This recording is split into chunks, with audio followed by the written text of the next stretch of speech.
Hi everyone, my name is Carla Wilson, owner of Wilson Media Services, and I was so honored to be contacted by Ruth Martin of Maplewood, VA, to be a contributor to her The Naked VA blog. Ruth, thank you so much for reaching out. I really appreciate it, and I especially appreciate the fact that you're allowing me to submit my answers via video, because it's much easier for me to create a video than to sit down and write something. Sorry, but thank you so much. This makes it so much easier for me. Again, my name is Carla Wilson. I own Wilson Media Services, which started in 2010. I actually started my virtual business called Wilson Virtual Assistants in 2003. My business is a combination of both virtual and on-site work. Because Wilson Media Services provides audio and video production and editing assistance, a lot of times I'm headed out to clients' offices to record them both on audio and video. So I'm going to move on to Ruth's questions. The first one is, tell us a little bit about your business and the products and services that you offer. Yes, Ruth. My company, Wilson Media Services, provides audio and video production and editing, as well as internet marketing strategy and implementation services. So I love helping my clients understand that they can create their content in a new format with audio or video. And a lot of times they get tripped up and say, oh, what am I going to talk about? What am I going to do? So I love to help them kind of think through how they can repurpose some of their prior marketing efforts. So maybe taking a blog post and using that as a script to create a podcast, or taking a white paper maybe that they've written and splitting that up into many parts to create several blog posts, or pull little pieces of text to create their social media posts. It really keeps them from feeling like they have to reinvent the wheel, and it's really just a great way to get more of your content out there. Really, that's the part of my job that I really love. Ruth's next question is, share what led you to consider a virtual profession and how you got started.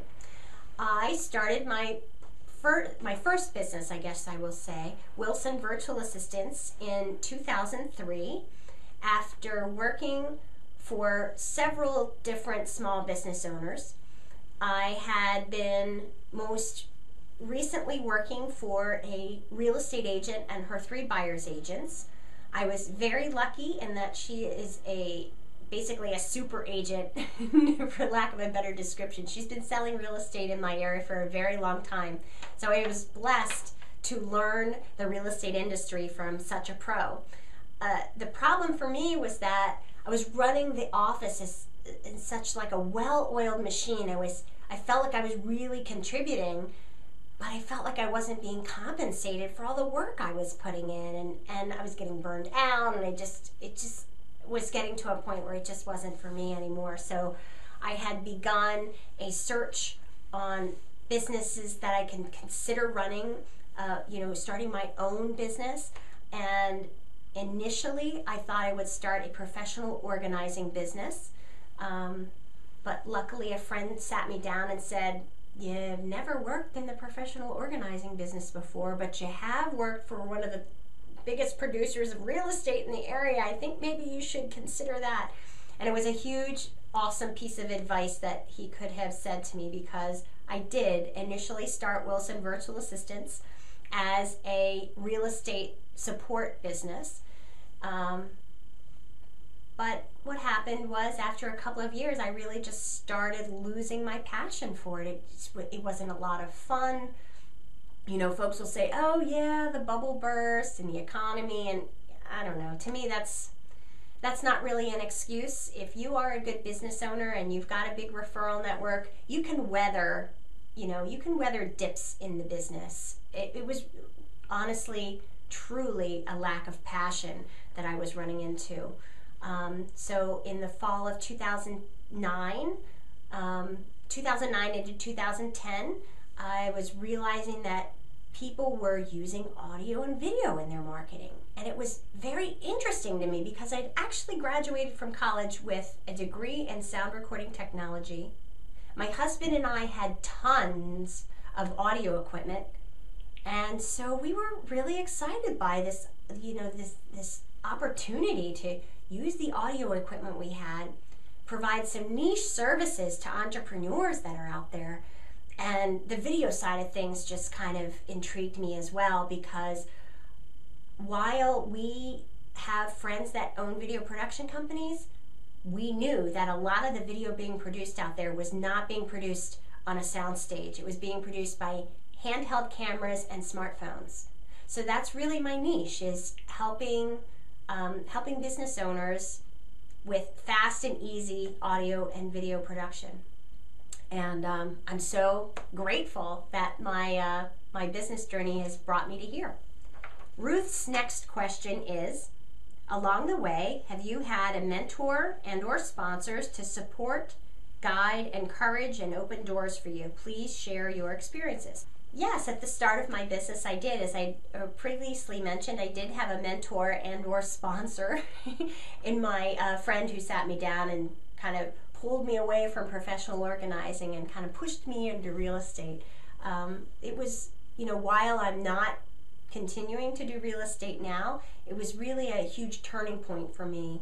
And I think that in addition to that, there have been several people that have coached me along the way, that have helped keep me and keep my spirits lifted, that have led me to other opportunities. I just love loving my business and love connecting with people. The next question is, if you could share a nugget of insight or bit of advice for someone considering a virtual career such as yours, what would that be? My first piece of advice would be to know that you are a business owner and be ready to run the business. It's one thing to say, oh, I can type really fast, I'm going to run a transcription business, and that very well may be. You're probably a very fast typer and you can do transcription really well, but the question is, can you run a business?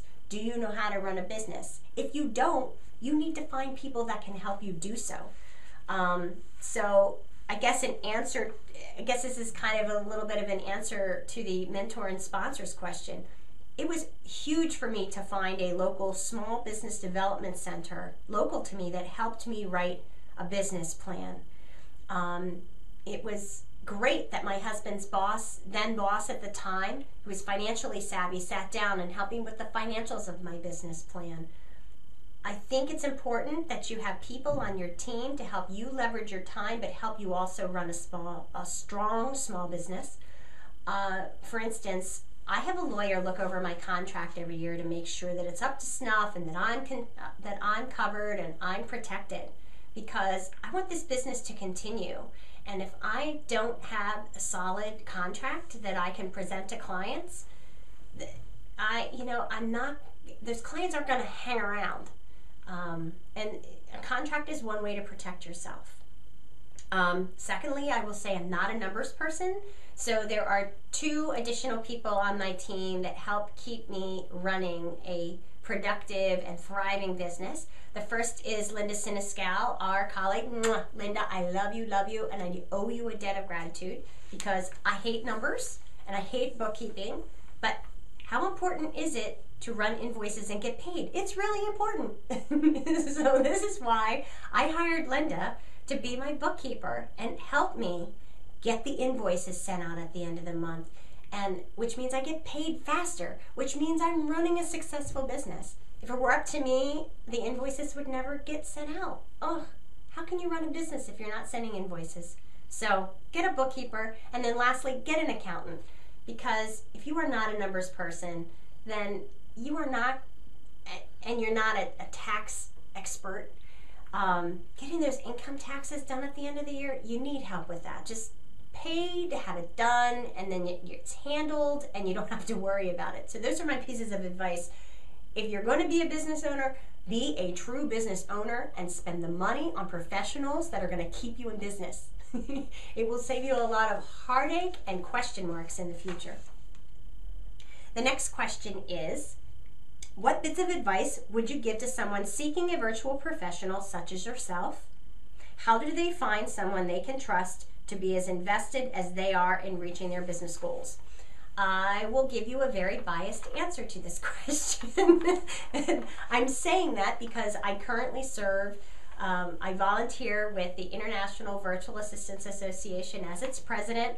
And of course, the first source for virtual professionals that I'm going to suggest is the folks who are members of IVA, the International Virtual Assistants Association. To me, I think it's really important as a business owner to be a member of a trade association that is going to help keep you educated, help keep you connected with the current trends, and keep you on, again, a path to running a very thriving small business. And entrepreneurs and small business owners out there, virtual professionals want to partner with folks who run successful businesses because your success is directly proportional to the success of the virtual assistance business as well. So if you are looking for someone, that would be the first place I would send you to is ivaa.org. You can do a directory search based on people's skill sets. You could also submit an RFP, or what's called a request for proposal, and you get proposals back from members who provide those types of skill sets. I really think that's the best source for you in finding someone to support you in your business and help you leverage your time and money. Ruth's last question is, any last thoughts or comments you'd like to share with our readers? And yes, my last thought is take care of yourself and stay positive. I have been a student of yoga for 15 years, and I really think that's why you see a smile on my face many times. I am the first person to say, keep a positive attitude, and I will always look for the positive in every situation, because I feel that the more positive things I am looking for and looking toward, the more positive things that come back to me. So very rarely will you hear me complaining.